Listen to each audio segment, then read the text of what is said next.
केपी शर्मा ओलीले रको एजेन्टसँग छुट्टै एक्लै भेट्यो, त्यस कारणले यो नेपालको चाहिँ स्वाभिमान समाप्त भयो भनेर चाहिँ उहाँहरू आउनुभएको छैन होइन। उहाँहरूले पनि भेटेको कुरा बरु आइरहेको छ, उहाँले चाहिँ ढाँट्दै हुनुहुन्छ उहाँहरू चाहिँ होइन। अनि केपी शर्मा ओलीले चाहिँ नक्सा निकाल्नुभन्दा पहिले सेना हटाउँछु भनेको थियो, सेना हटाएन, यसले चाहिँ इन्डियालाई बसिरहन दिने भयो, हामी आयौँ भने चाहिँ हामी हटाउँछौँ, यस्ता कुरा लिएर आउनु पऱ्यो कि। उसले केपी शर्मा ओलीले चाहिँ 7 वर्षको लागि चाहिँ नागरिकता विधेयकमा चाहिँ इन्डियाबाट आएका चेलीबेटीले 7 वर्षमा नागरिकता पाउने भन्ने प्रावधान ल्याएको छ, हामी त 12 वर्ष भुटानको जस्तो पुर्याउँछौँ। यस्ता ठोस राष्ट्रियताका मुद्दाहरू आउनु पऱ्यो कि। हामी इक्विडिस्टेन्सको पक्षमा छौँ, समदूरी। इन्डियासँग जस्तो व्यवहार हुन्छ चाइनासँग पनि त्यस्तै व्यवहार हुनुपर्छ। किनभने इन्डियाले चाहिँ स्पेसल राइट खोज्ने कुरा आउँदैन होइन, किनभने यो चाहिँ सार्वभौम सत्ता समान छ, चिनको पनि ठुलो भए पनि त्योभन्दा चाहिँ अलिकति सानो, तर हामीभन्दा धेरै ठुलो छ इन्डिया, त्यसको पनि र हाम्रो पनि सार्वभौम सत्ता समान हो। संयुक्त राष्ट्रमा भोट सबैको एउटा एउटा नै हो।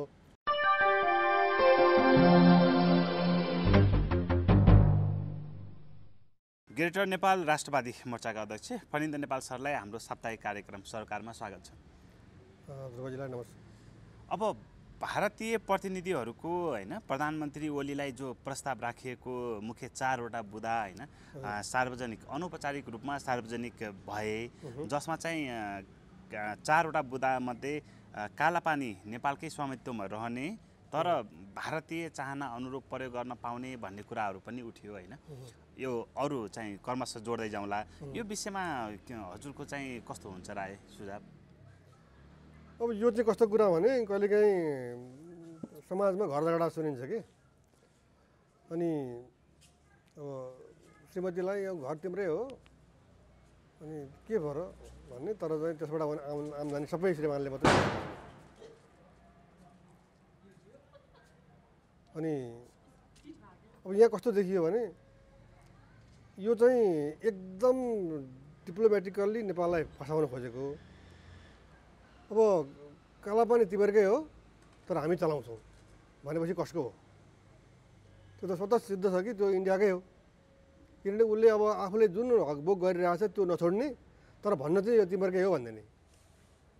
अब त्यसो भन्ने भए इन्डियाले अब नेपाल सरकारबाट प्रस्ताव के जानु पर्यो भने, त्यसो भए 2019 को नोभेम्बर 2 मा हाम्रो यता नेपाली सम्वत विक्रम सम्वतमा चाहिँ 2076 को कार्तिक 16 गते जुन इन्डियाले उसको पोलिटिकल म्यापमा हाम्रो चाहिँ लिम्पियाद्रादेखि कालापानीसम्मको भूभाग, कालापानी र इल्पुलेकसम्मको भूभाग राख्यो। अब अलिक करिब चाहिँ 400 देखि 500सम्म हुनसक्छ त्यो स्क्वायर किलोमिटरको हिसाबमा। त्यो चाहिँ हाम्रो चाहिँ मिस्टेक थियो र यो चाहिँ नेपालकै हो भनेर चाहिँ घोषणा गर्नु पर्यो। इन्डियाले माफी माग्नु पर्यो र यो नेपालकै हो यो टेरिटोरी सुगोल सन्धि अनुसार भन्नु पर्यो। त्यसो भन्छ भने चाहिँ अनि नेपालले के भने सदास्यता राखेर अनि त्यसो गर्दाखेरि पनि नि कुरा के भने कुन प्रयोजनको निमित्त इन्डियालाई हामीले कालापानी दिने भन्दा चीनलाई हेर्नको निमित्त दिने हो। चीनलाई चाहिँ रणनीतिक हिसाबले सैनिक प्रयोजनको लागि त्यो भूमि आवश्यक परेको हुँदा उसले त्यहाँ अहिलेसम्म चाहिँ 59 वर्ष 60 वर्ष पुग्न लागि अकुपाई गरेको गरेछ। एक किसिमले चाहिँ कोलोनाइजै गरिसक्यो होइन। अब भने हामीले चाहिँ त्यसो गरेर उसले हामीलाई कसरी फसाउँदैछ भने हामी के भन्दैछौँ भने हामी एक चीन नीति मान्छौँ, हामी आफ्नो भूमि 1 इन्च भूमि पनि अर्कालाई प्रयोग गर्न दिँदैनौँ र अर्को मित्र राष्ट्र विरुद्ध हाम्रो जमिन प्रयोग गर्न दिँदैनौँ भन्दै हामी आइरहेछौँ। यसो गर्दाखेरि हामी अब एक चीन नीतिको कुरा त यसमा आएन, तर के भने चीन विरुद्ध हामीले नेपाली भूमि प्रयोग गर्न दिएको स्वतः सिद्ध हुन्छ। अब यो चाहिँ कस्तो कुरा हो भने अब संस्कृतमा एउटा सानो भनाइ छ, विश्वकुम्भम पयोमुखम भन्ने एउटा चाहिँ कोटेसन जस्तो हो त्यो। त्यसको अर्थ चाहिँ के भने तल चाहिँ विषले भरिएको छ माटोको घडा, तर मुखमा चाहिँ दुध हालेको छ। हेर्दाखेरि दुध देखिन्छ तर त्यो दुधको मात्रा त भनौँ न अब 1 ग्लास दुध हालिदिएको होला, त्यो मुख जस्तो भागमा मात्रै, तल चाहिँ सबै विष छ भने सुन्दाखेरि त ओहो ल इन्डियाले छाड्यो त, अब कालापानी तिमीहरूकै हो भनिदिएछ, उसले चलाउँछु भनेको छ, अब चलाइराखेको हो। अब चाहिँ एक किसिमको चाहिँ मित्रताको हिसाबले ठिकै छ नि भनेर भन्ने मान्छेहरूको सङ्ख्या बढ्दै जान्छ फेरि। किनभने इन्डियाले त्यति मान्छे पालेको रहेछ कि रुवाजी, म छक्क परेको छु कि सामाजिक सञ्जालमा प्रवेश गरेपछि मैले चाहिँ इन्डियनहरूको प्रभाव कति घनीभूत रहेछ र उनीहरूले कसरी नेपालीलाई किनेका रहेछन् भन्ने कुरा त्यहाँ प्रष्ट हुन्छ। त्यस कारणले यो पनि हामीलाई चाहिँ अब चीन विरुद्ध हामीलाई चाहिँ नजानिदो किसिमले प्रयोग गर्ने र हामीलाई पकडमा राख्ने इन्डियाको चालबाजी हो। यसमा सरकार बच्नुपर्छ। यो तपाईँलाई षड्यन्त्र नै जस्तो लाग्छ है? षड्यन्त्र हो पुरा। अब जस्तो दोस्रो बुदामा पनि म आएँ, यो नागरिकता विधेयक फिर्ता लिनुपर्ने भन्ने कुरा छ, यसमा इन्डियाको के स्वार्थ? होइन, एउटा कुरा के भने हामीले के सुन्यौँ भने पछिल्लो 5-7 वर्ष यता तराईमा नेपालका छोरी चेलीहरू अब उता इन्डियाका केटाहरूसँग बिहा गर्ने, अनि इन्डियाका छोरी चेली अनि यता नेपालमा बिहा गरेर ल्याउने, उताकालाई यता बुहारी बनाउने, हाम्रा चेलीबेटीलाई उतापट्टि बुहारी बनाउने, यो धेरै अगाडिदेखि चल्दै आएको हो। अब खुला सिमाना छ। अब त मितेरी साइनो अथवा चाहिँ सम्बन्धको हिसाबले पनि धेरै मामा अब फुपू चेला ससुरा यताउति गरेर चाहिँ अब त्यो बोर्डर साइडमा त धेरै नै नातागोताहरू भइसके। अनि अब फलानाको छोरी छ नेपालमा, नागरिकता लिइसक्यो। मैले एकदम प्रष्ट रूपमा कुरा के छ भने नेपालको जुन विवाह योग्य भएको छोरीको परिवार छ नि, त्यहाँ प्रस्ताव के जान्छ भने छोरीले नागरिकता लिएको छ भने हामीलाई दहेज चाहिँदैन। अब त्यो छोरीले पाएको नागरिकताका आधारमा ज्वाइँ नेपालमा आउँछ। इन्डियाको उद्देश्य भनेको नेपालमा जनसङ्ख्या बढाउने हो। नेपालको छोरीसँग नागरिकता छ, इन्डियाको छोरासँग बिहा हुन्छ, त्यो जो ज्वाइँ यता छोरीले बोलाउँछ, अनि अब चाहिँ अङ्गीकृत नागरिकता, वैवाहिक अङ्गीकृत नागरिकता भन्ने हुन्छ। त्यसरी उनीहरू बस्छ यहाँ। अनि उताबाट ल्याउने बित्तिकै त त्यो बुहारी नै भइहाल्यो। वैवाहिक अङ्गीकृत नागरिकता त अहिलेसम्म त के भने बिहा गरेको भोलिपल्ट उस्तै पर्दाखेरि त एक हातले सिन्दुर हाल्ने, अर्को हातले नागरिकता दिने, त्यो स्टाइलको छ त सम्बन्ध हाम्रो। अनि नेपालले पछिल्लोचोटि जुन अहिले नागरिकता विधेयक संसदमा विचाराधीन छ, त्यहाँ के कुरा छ भने इन्डियाले 7 वर्ष पछाडि मात्रै नागरिकताको चाहिँ प्रक्रिया सुरु गर्ने पाउने नेपाली चेलीहरू जब बिहा गरेर चाहिँ उसको देशमा जान्छन् भनेको छ। अनि हाम्रो अभ्यासमा चाहिँ के छ भने इन्डियाबाट चाहिँ हामी नेपालको केटाहरूले बिहा गरेर ल्याएपछि चाहिँ अब भोलिपल्ट पर्सिपल्ट चाहिँ ठ्याक्क स्टुडियो कार्यालय गएपछि मेरो श्रीमती हो भनेर के भन्छ कस्तो के भन्छ अब त्यो साक्षी प्रमाणहरू जुटाइसकेपछि उसले नागरिकता पाइहाले। बिहा गरेको 2 दिनभित्रमा 1 हप्ताभित्रमा उसको हातमा नागरिकता परिसक्यो। अनि हाम्रा चेलीबेटीले चाहिँ के अरे 7 वर्षपछि बल्ल प्रक्रिया सुरु गर्न पाउने, तुरुन्तै नागरिकता पाउँछन् भन्ने होइन। अनि हाम्रोमा आएका चाहिँ इन्डियाका चाहिँ चेलीबेटीहरू जो बुहारी बनेर नेपालमा आउँछन्, तिनले चाहिँ के गर्ने भए 7 दिनमा अथवा उस्तै भए 2 दिन 3 दिनमै पाउने भए। अनि अब यो दुवैतिरबाट के भयो त, जनसङ्ख्या बढ्यो। किनभने उताबाट केटी ल्याउँछ, उसले उहीँ पढेको हुन्छ। हेर्नु, यो विवाहबारीको कुरा पनि नि हाम्रो निमित्त घातक बन्दै गएको छ। अब कस्तो छ भने अब यतापट्टि नेपालको छोरीसँग चाहिँ इन्डियाको केटाको बिहा भयो, ज्वाइँ बनेर आउँछ, उसले उहाँ मेरा भारत महान जनगण मन अधिनायक है भारत भाग्य विधाता गाएर आएको हुन्छ, छोरोलाई त्यही सिकाउँछ। हेर्नु, अनि उताबाट चाहिँ बुहारी बनाएर चाहिँ नेपालमा ल्यायो, उसले हाई स्कुल उहीँ पढेको हुन्छ, ऊ पनि फेरि जनगण मन अधिनायक है भारत भाग्य विधाता भनेर छोरोलाई सिकाउँछ। अनि उनीहरूलाई चाहिँ के भने इन्डियन फिलिङ गराउने, मेरा भारत महान भन्ने कुरा चाहिँ त्यो बालककालदेखि नै सिकाउने र अनि नेपालमा बसेर चाहिँ एन्टी नेपाल गतिविधि गर्ने, तर चाहिँ प्रो इन्डियन बनाएर लैजाने यो प्रवृत्ति छ। र म त के भन्छु भने बिहाबारी रोक्नुपर्छ। त्यस कारणले नेपाल सरकारले अब चाहिँ जुन विचाराधीन रूपमा चाहिँ संसदमा अड्किरहेको छ जुन नागरिकता विधेयक, त्यसमा उस्तै पर्छ भने भुटानकोतिर जानुपर्छ। हामी भुटानमा 12 वर्ष छ, त्यो पनि श्रीमतीले पाउँदैन, उसले छोराछोरी जन्माइसकेपछि बल्ल छोराछोरीले चाहिँ नागरिकता पाउँछन् विदेशीसँग बिहा गऱ्यो भने। अनि हामी चाहिँ 1.5 अरब जनसङ्ख्या भएको मुलुकको बिचमा बसेको सानो मुलुक, यद्यपि अब भूगोलको आधारमा भन्ने हो भने हामी पनि अब ठुलै मानिन्छौँ, तर के भने ठुलाको बिचमा बसेको हुनाले सानो भयौँ। तर के भने हामी त समुद्रबाट चाहिँ तपाईँ 1 गाग्री पानी निकाल्नुहोस्, त्यो समुद्रमा तपाईँले निकालेको हो कि केही थाहै हुँदैन। तर समुद्रको पानी गाग्रीमा आयो भने गाग्री बगेर जान्छ। अनि हामी भोलि कि अब इन्डियनहरूको जनसङ्ख्यालाई बहुमतमा पुर्याएर हामी फिजी भन्ने, भोलि इन्डियाले जर्मन सङ्ग्रह माग्छ अनि हामी सिक्किम भन्ने। यसमा नेपाल सरकारले चाहिँ धारणा के राख्नुपर्छ स्पष्ट रूपमा? होइन, स्पष्ट रूपमा जे छ 7 वर्ष छ भने बराबरीको सिद्धान्त अनुसार भयो, त्यसैमा अडिनु पऱ्यो। होइन इन्डियाले नि खोज्दै जान्छ भने भुटानको मोडलमा गएर 12 वर्ष पार्नु पर्यो। अब जस्तो भारतले प्रस्ताव गरेकोमा संविधान संशोधनको कुरा पनि उठेको छ होइन, संविधान संशोधन भारतको कस्तो इन्ट्रेस्ट देख्नुहुन्छ? होइन त्यो त के भने इन्डियाको इन्ट्रेस्ट भनेको अब संविधान संशोधनका अन्तर्वस्तुतिर पनि जानु पर्यो। उसलाई अझै यहाँ राज्यहरू पुगेन कि राज्य थप गर्न खोजेको हो कि अथवा चाहिँ तराईलाई अझै पनि एक प्रदेश बनाउन खोजेको हो कि होइन। अनि त्यस पछाडि अब चाहिँ तराईमा बसेका मान्छेहरूको चाहिँ हितमा सोचेको हो भने अब त्यो के हो भनेर ल्याउनु पर्यो। नेपालले कहाँ चाहिँ विभेद गरेको छ तराईमा बस्ने मान्छेहरूलाई भन्ने कुरा चाहिँ बाहिर आउनु पर्यो।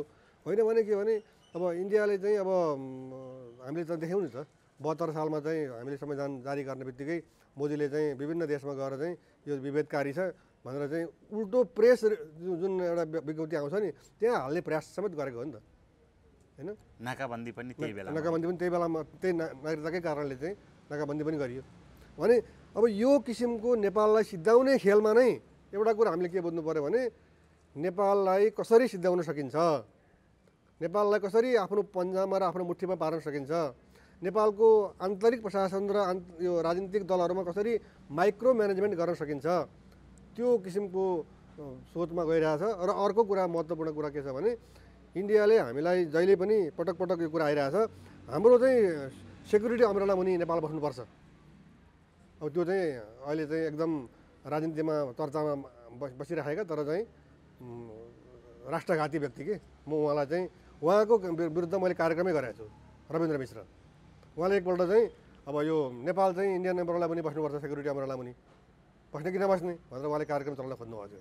त्यस विरुद्धमा एकाडेमीमा त्यति बेला मैले चाहिँ सबै विद्यार्थी सङ्गठनका नेताहरूलाई बोलाएर कार्यक्रम नै गरेको थिएँ होइन। त अब यसमा अमेरिकी हात पनि छ सँगसँगै कि अब इन्डियालाई नेपालको सेक्युरिटी दिलाउन सकियो भने अनि इन्डियाले जे चाहन्छ अमेरिकाले त्यही गर्न सक्छ।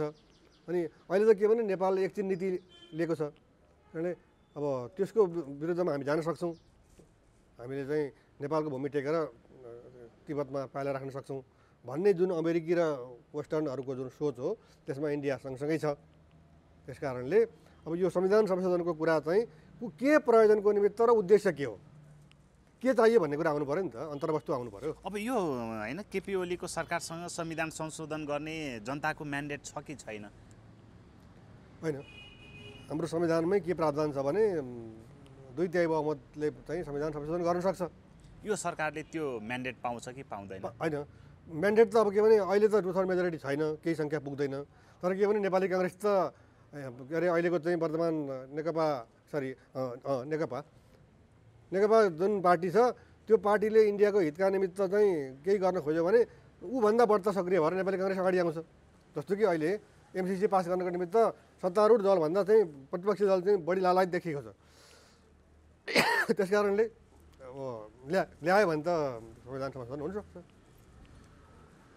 अब जस्तो होइन भारतकै कुरा गरौँ, नेपालमा भारतको माइक्रो म्यानेजमेन्ट छ होइन, यो सबैलाई थाहा भएकै कुरा हो। अब यो चिनको जो बढिरहेको प्रभाव छ नेपालमा त्यसलाई चाहिँ एकदमै निस्तेजै गर्नुपर्ने, रोक्नै पर्नुपर्ने त्यो प्रस्तावै ल्याएर होइन सरकार प्रमुख समक्ष राख्नुपर्ने त्यस्तो के बाध्यता आएको यो चौथो? इन्डियाले नेपाललाई उसको करेसाबारी उसको कुकुरलाई चाहिँ दिसा पिसाब गराउन ल्याउने ठाउँ जस्तो होइन जति बेला पायो त्यति बेला चाहिँ आएर जे पनि गर्न सक्ने उसले ठानेको थियो होइन। मेरो मात्रै हकम चल्छ भन्ने थियो। अब पछिल्लोचोटि अब चिनिया राष्ट्रपतिको राजदूतको पनि अब केही भूमिका सक्रियता देखिन थाल्यो र ग्रेटर नेपाल राष्ट्रवादी मोर्चाले अब ध्रुवजीसँग भएको अन्तर्क्रियात्मक कार्यक्रममा पनि पटक पटक मैले भनेको छु कि हामी इक्विडिस्टेन्सको पक्षमा छौँ, समदूरी। इन्डियासँग जस्तो व्यवहार हुन्छ चाइनासँग पनि त्यस्तै व्यवहार हुनुपर्छ। किनभने इन्डियाले चाहिँ स्पेसल राइट खोज्ने कुरा आउँदैन होइन, किनभने यो चाहिँ सार्वभौम सत्ता समान छ। चिनको पनि ठुलो भए पनि त्योभन्दा चाहिँ अलिकति सानो तर हामीभन्दा धेरै ठुलो भएको छ इन्डिया, त्यसको पनि र हाम्रो पनि सार्वभौम सत्ता समान हो। संयुक्त राष्ट्रमा भोट सबैको एउटा एउटा नै हो। र अहिले के देखियो भने मेरो चाहिँ क्षेत्रमा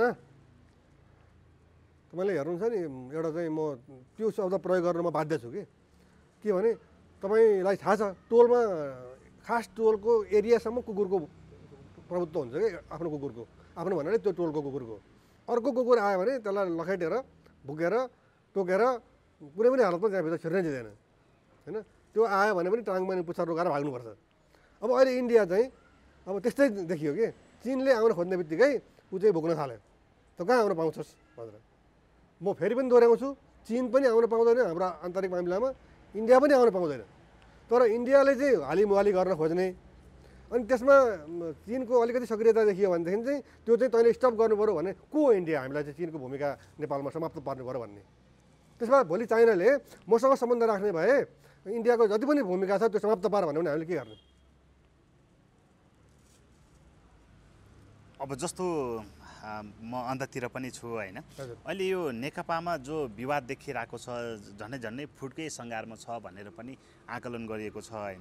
त्यस्तै बेलामा चाहिँ यो डबल नेकपामा डबल महिलाको भूमिका भनेर राष्ट्रपति र चिनिया राजदूतलाई लक्षित गरिएको छ होइन, सञ्चार माध्यमहरूमा विशेष गरेर। अब यो सरकार नेकपाको सरकार बच्यो भने चिनलाई के फाइदा, नेपाललाई के फाइदा, या फेरि इन्डो पश्चिमाहरूको जो गुट छ तिनीहरूलाई बेफाइदा होइन। यो तीनवटा चिन, नेपाल र यो इन्डो पश्चिमाको बिचमा फाइदा बेफाइदाहरूलाई कसरी केलाउन सकिन्छ? सबैभन्दा बढी हामीले चाहिँ सामाजिक सञ्जालमा चिन भने केपी शर्मा ओलीको प्रशंसा गर्ने बित्तिकै विरोध आइहाल्छ होइन।